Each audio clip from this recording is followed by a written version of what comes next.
There are two things you can do instead of connecting a new color to each round when you're making a monochrome granny. The first way is to just slip stitch across to the next open space and then start your next round.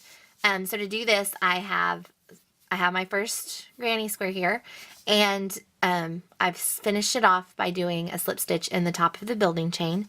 And then you're just going to slip stitch across these next two double crochet stitches to get to this open corner over here. And then you're just going to slip stitch into the open corner and start your building chain for the next round. And then just make the corner like you would with the regular granny square.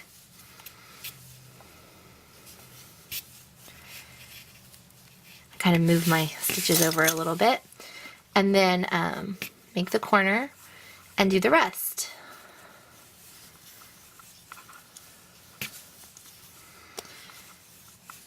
And so every time you go to do your next round, you'll connect into the building chain, slip stitch into each double crochet, and then slip stitch into the open space and start your next round. So you'll always be slip stitching 2 stitches and into the space. It's really easy. Just keep going around until you finish your square and finish it off. This is what the square looks like when we finished. And you can kind of see the slip stitches that we made, because remember, the slip stitch goes into the front of the stitch. So, I mean, it looks a little bit different in these places, but you really can't tell just at a glance that that's what you did on this. So let's talk about the next way that you can make a monochrome granny.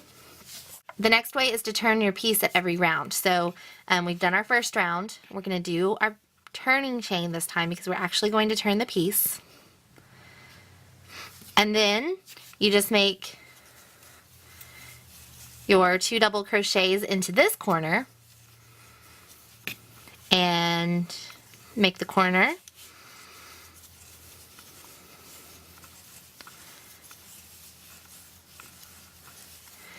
And go around until you get to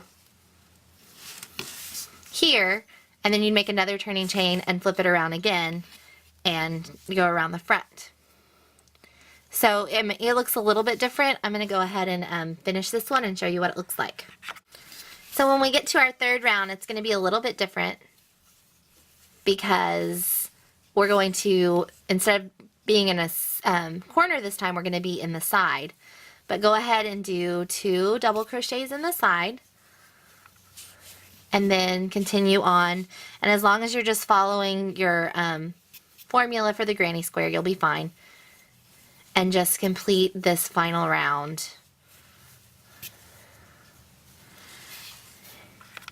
And I'm going to complete it and meet you back at the end. So here's what the turning granny looks like when you finished. The only thing I would say with this one, just want to make sure that your last round is facing the same way as your first round, just to keep things nice and even. If I had finished with this round, it would be the back side of and then the front side, and it would just be a little off. But since these 2 rounds are the same, are facing the same direction, and they're both the right side, it just looks a little bit nicer, and you kind of don't see that this is the wrong side here.